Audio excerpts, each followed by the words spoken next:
Un eye tracker, c'est un oculomètre en français qui détecte les yeux et qui mesure le parcours du regard d'une personne.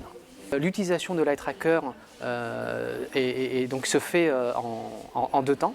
Le premier, c'est fait pour les chercheurs qui font des études en sciences cognitives, par exemple, pour comprendre comment une personne regarde sur un site internet, sur une publicité, et ce donc afin d'aider le marketeur, le concepteur du site internet à mieux concevoir son interface graphique, sa communication visuelle. Est-ce que la publicité est correctement perçue? Est-ce que la marque, le logo, est-ce que l'accroche, la promesse ont été correctement regardées, vues, perçues, comprises? Les instituts de recherche qui vont utiliser l'appareil pour faire de la prestation de services. Par exemple, je peux citer BVA, je peux citer Stratégir, TNS Ofres, Ipsos, GFK, donc tous ces instituts, des plus grands aux plus petits, qui vont se servir de l'outil afin de conseiller des grandes marques, par exemple. On travaille par exemple avec des sociétés de luxe, on travaille avec la société de barres de chocolat Mars par exemple, pour citer quelques marques.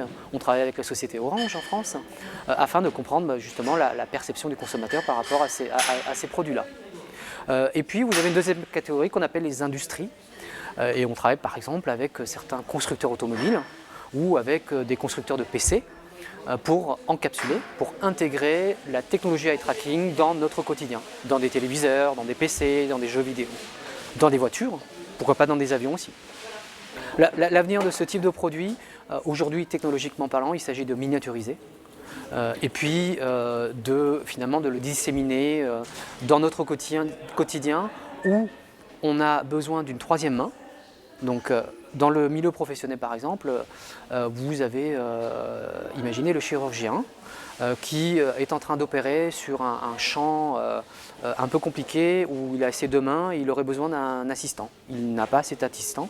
Il peut se servir de ses yeux par exemple pour aller vérifier des choses, activer certaines fonctions et tout à la fois avoir ses mains occupées à effectuer ses gestes professionnels de chirurgien. Donc avoir une troisième main. Mais demain, vraiment, ça peut être dans les jeux vidéo, ça peut être dans la voiture, et de permettre en fait à nouveau de sécuriser. Parce que si la personne commence à s'endormir, je sais qu'elle ne regarde pas au bon endroit. Et donc d'alerter le conducteur qui commence à papillonner un tout petit peu et lui demander de s'arrêter, avant même que lui ne le sente.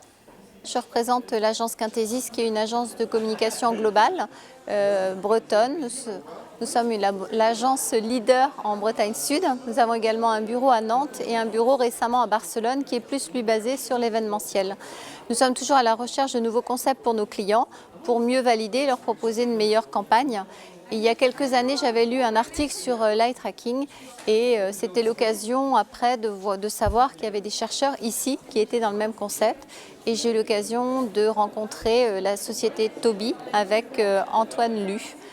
Alors cet outil, on va l'utiliser nous sur ce qu'on appelle du print, c'est-à-dire principalement sur des affiches. On a besoin d'une lecture extrêmement rapide et le positionnement des éléments est encore plus intéressant et plus important que dans un document plus large, type plaquette, etc. Donc pour moi, le premier vecteur, c'est l'affiche pour être le plus performant possible. Ensuite, on a de grandes inconnues, c'est en ce qui concerne les sites web. On a vraiment besoin d'expertise et je pense que c'est un outil qui va venir appuyer, qui va nous orienter par rapport à la réalisation de nos sites web.